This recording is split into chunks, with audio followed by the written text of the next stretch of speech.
Assalamualaikum warahmatullahi wabarakatuh. Kami dari kelompok 5 akan mempresentasikan tugas studi kasus pengantar sains dan teknologi hayati dengan judul Kayu Bajaka untuk Sistem Kekebalan Tubuh. Berikut anggota kelompok kami, yaitu Perkenalkan, nama saya Faya Zaimandina. Saya Nova Yuni Elisa.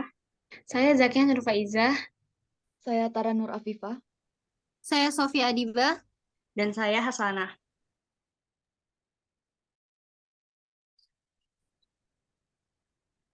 Untuk bagian latar belakang akan dijelaskan oleh rekan saya. Keanekaragaman hayati yang tinggi terbentuk dari sumber daya alam dan jenis hutan yang berbeda-beda. Keanekaragaman hayati dari hutan ini memenuhi fungsinya sebagai penghasil produk kayu dan non-kayu. Hutan terdiri dari sumber daya hayati yang bermanfaat bagi manusia, baik secara langsung maupun tidak langsung. Keanekaragaman hayati pada hasil hutan cukup banyak, antara lain bajaka, lengkuas hutan, akar wangi, dan lain-lain. Tumbuhan obat dapat digunakan sebagai bahan obat untuk obat kanker, obat sakit gigi, obat sakit perut, dan lain-lain.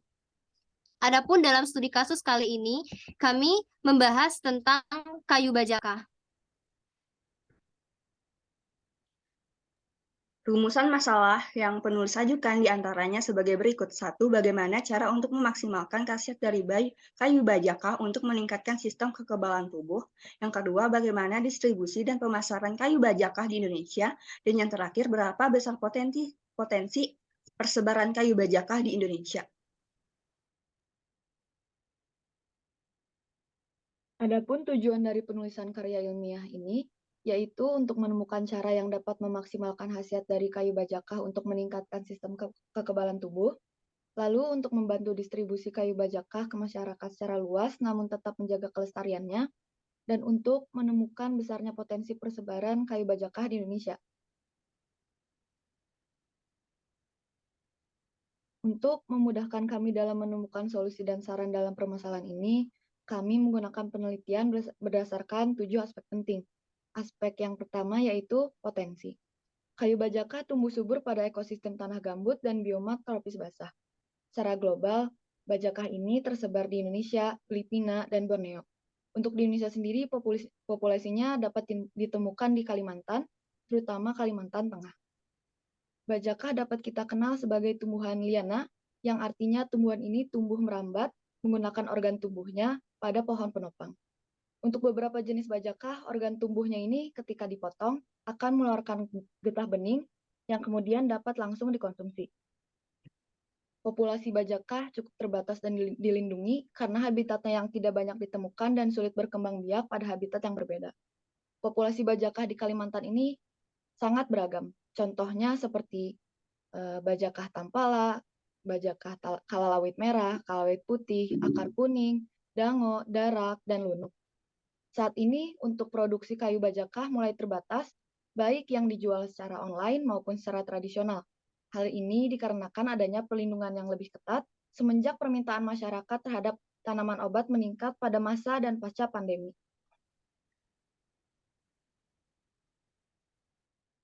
Selanjutnya adalah aspek teknologi. Penelitian tentang tanaman kayu bajaka saat ini masih terbatas pada uji kandungan kimia dan efektivitas terhadap bakteri E. coli. Batang akar kayu bajaka merah memiliki aktivitas antioksidan IC50 sebesar 26,29 ppm dan tergolong aktivitas yang sangat kuat. Bahkan, aktivitas antioksidan dalam kayu bajaka lebih tinggi dibandingkan dengan vitamin C yang memiliki nilai IC50 sebesar 30,74 ppm. Setelah diteliti lebih lanjut, kayu bajaka yang berasal dari Pulau Kalimantan ini mengandung berbagai macam senyawa yang dapat membantu sistem kekebalan tubuh. Senyawa-senyawa tersebut diantaranya tanin untuk melindungi tubuh dan anti-karsinogenik, terpenoid mempunyai sifat anti jamur, anti radang, dan antimikroba, saponin yang berfungsi untuk meningkatkan sistem kekebalan tubuh manusia, dan flavonoid yang berfungsi untuk mengoptimalkan sistem imun tubuh dan berpotensi sebagai penyembuh luka dan antiinflamasi. Selama ini, pengolahan bajakah dilakukan dengan cara dikeringkan terlebih dahulu. Untuk proses pengeringan sendiri menggunakan cara tradisional dengan menjemur langsung di bawah sinar matahari. Proses pengeringan tradisional ini memiliki kekurangan, yaitu waktu pengeringan yang lama karena sangat bergantung pada kondisi cuaca. Sedangkan Indonesia merupakan negara dengan iklim tropis yang menyebabkan cuaca tidak menentu dan mempengaruhi proses pengeringan. Maka dari itu, diperlukan alat yang dapat mengoptimalkan panas matahari untuk mempercepat proses pengeringan.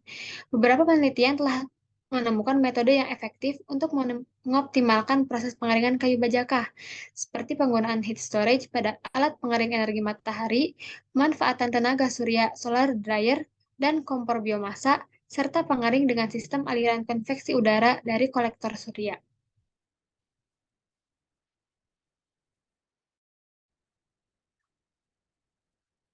Industri kayu bajaka. Jadi tumbuhan akar bajaka atau kayu bajaka ini merupakan salah satu tumbuhan yang secara empiris dimanfaatkan oleh masyarakat pedalaman Kalimantan sebagai obat tradisional. Bagian kayu bajaka terbaik yang dimanfaatkan sebagai obat herbal adalah kayu akarnya. Namun, kayu bajaka bagian atas juga tetap dapat digunakan. Kayu bajaka biasanya dimanfaatkan dengan cara meminum air rebusannya atau menjadikan kayu bajaka sebagai bubuk teh yang bisa diseduh. Sebelum dikonsumsi, kayu bajaka biasanya dipotong menjadi ukuran kecil-kecil dan dikeringkan terlebih dahulu. Adapun beberapa produk yang dibuat berbahan dasar kayu bajaka ini adalah teh bajaka, es krim bajaka, dan salep bajaka. Salah satu literatur yang kami temukan dalam pengujian produk bajaka ini ialah pengujian salep bajaka. Pengujian ini menggunakan 124 ekor tikus yang dibagi menjadi 6 kelompok acak. Dengan tikus tersebut diberi luka sayatan yang sama dan diolesi salep dengan konsentrasi yang berbeda. Hasil dari penelitian ini menunjukkan bahwa salep ekstrak etanol batang bajaka tampala memiliki efektivitas terhadap penyembuhan luka sayat pada tikus putih jantan. Lama penyembuhan luka sayat pada area yang diolesi salep sebesar 10% etanol batang bajaka tampalanya lebih baik dibandingkan area yang diolesi ekstrak tampala bajaka ini sebesar 20-40%. Next. Untuk manajemen itu sendiri, pertama industri hulu, kayu bajaka yang diambil dari hutan akan diproduksi menjadi setengah jadi. Terus industri hilirnya, kayu bajaka yang setengah jadi tersebut akan diproduksi menjadi sebuah bahan atau obat-obatan yang akan bermanfaat bagi kesehatan manusia. Berikut adalah manfaat kayu bajaka. Pertama, untuk mencegah penuaan dini, mengurangi rasa pegal, menjaga imunitas agar tetap stabil, meredakan disentri, mempercepat penyembuhan luka, mencegah infeksi bakteri, menangkal radika bebas, dan mencegah diabetes. Dan untuk perizinan kayu bajaka tersebut sudah mendapatkan izin dari BPOM. Nama produknya adalah kayu bajaka asli. Selain itu, kayu bajaka asli sudah lulus uji laboratorium Balai Karantina Kesehatan Tumbuhan dan uji SNI Laboratorium Sucovindo. Kayu bajaka asli juga memiliki hukum resmi yang terdaftar di Surat Izin Usaha Perdagangan dan dilindungi oleh hak kekayaan intelektual.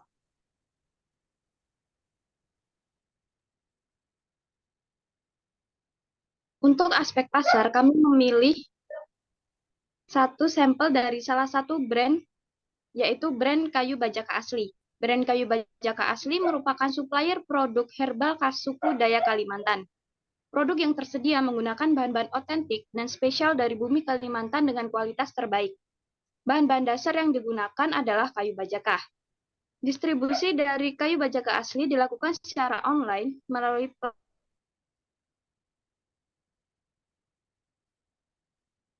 sudah menjalin kerjasama terlebih dahulu. Target dari pemasaran brand kayu bajaka asli ini adalah seluruh Indonesia hingga luar negeri. Harga yang ditentukan oleh brand ini berbeda antara agen dengan reseller. Harga untuk agen adalah 100.000 per kilogram dengan minimal pembelian 10 juta. Total ada 100 kilo kayu bajaka yang akan dikirim dalam minimal pembelian dan mendapatkan bonus 1 kotak teh bajaka. Sementara harga untuk reseller adalah 200.000 per kilogram dengan minimal pembelian 1 juta. Total ada 5 kilo kayu bajaka yang akan dikirim dalam minimal pembelian dan mendapat 1 bonus kotak teh bajaka. Selanjutnya, untuk kebijakan. Untuk kebijakan pengolahan dan pemanfaatan kayu secara umum telah terdapat di Peraturan Menteri Lingkungan Hidup dan Kehutanan Republik Indonesia Nomor P62 Men LHK Setjen 2015 tentang izin pemanfaatan kayu bab 3 tentang tata cara permohonan dan penyelesaian permohonan pasal 11 ayat 2 yang berbunyi Pembukaan lahan sebagaimana dimaksud pada ayat 1 meliputi kegiatan penebangan pohon, penyaradan, pembagian batang, pengukuran, pengumpulan kayu, dan pelaporan di dalam arealnya. Selanjutnya adalah aspek sosial. Seperti yang telah disebutkan sebelumnya, di Indonesia kayu bajaka banyak tumbuh di daerah Kalimantan, khususnya adalah Kalimantan Tengah. Jadi sejak dahulu kayu bajaka ini sudah dimanfaatkan oleh suku Dayak sebagai obat untuk mengobati berbagai macam penyakit, maupun untuk memulihkan kembali stamina setelah beraktivitas di luar. Tetapi semenjak ada penemuan dari 3 siswa SMA N2 Palangkaraya menjadi viral di dunia maya, pemanfaatan kayu bajaka sebagai obat tradisional mulai dikenal oleh masyarakat luas. Banyak masyarakat yang berbondong-bondong membeli kayu bajaka, baik untuk dikonsumsi sendiri maupun untuk dijual kembali. Selanjutnya, untuk cara konsumsinya sendiri, biasanya ini dilakukan dengan cara meminum air hasil rebusan dari beberapa potong kayu bajaka yang sudah dikeringkan. Dengan meminum air rebusan tersebut secara teratur, juga dipercaya dapat membantu mempercepat mendapat khasiat dari kayu bajaka tersebut. Tetapi, meskipun saat ini kayu bajaka telah banyak diketahui oleh masyarakat, tetap diperlukan adanya sosialisasi mengenai kayu bajaka, agar masyarakat dapat memanfaatkannya dengan tepat untuk mendapatkan khasiat dengan maksimal. Juga untuk menghindari ada eksploitasi tanaman bajaka akibat dari tingginya permintaan pasar. Selanjutnya untuk kesimpulan, ini kami membagi menjadi 3 poin. Jadi yang pertama itu pemanfaatan kayu bajaka dapat dilakukan dengan berbagai cara. Contohnya itu bisa dibuat menjadi teh, es krim, dan salep. Tetapi umumnya masyarakat itu mengonsumsi dengan cara meminum air hasil rebusannya. Yang kedua, untuk produksi kayu bajaka saat ini dapat ditemukan secara luas, baik oleh pedagang-pedagang tradisional maupun online, seperti melalui platform shopping, website, dan WhatsApp. Dengan cara seperti ini, distribusi persebaran kayu bajaka dapat menjangkau masyarakat dengan lebih luas, bahkan dapat dipasarkan hingga ke kancah internasional. Dan yang terakhir, populasi kayu bajaka di Indonesia saat ini masih cukup terbatas dan dilindungi, karena habitatnya yang tidak banyak dan sulit untuk berkembang biak di habitat yang berbeda dari asalnya. Dan yang terakhir saran. Kayu bajaka mengandung berbagai macam senyawa yang dapat membantu sistem kekebalan tubuh. Akan tetapi, obat-obatan tradisional yang menggunakan kayu bajaka juga berpotensi menghasilkan masalah kesehatan yang bisa saja timbul dari efek samping kayu bajaka itu sendiri.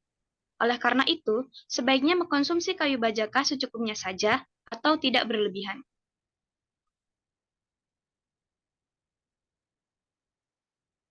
Mungkin cukup sekian yang dapat disampaikan oleh kelompok kami. Terima kasih atas perhatiannya. Kami mohon maaf. Wassalamualaikum warahmatullahi wabarakatuh.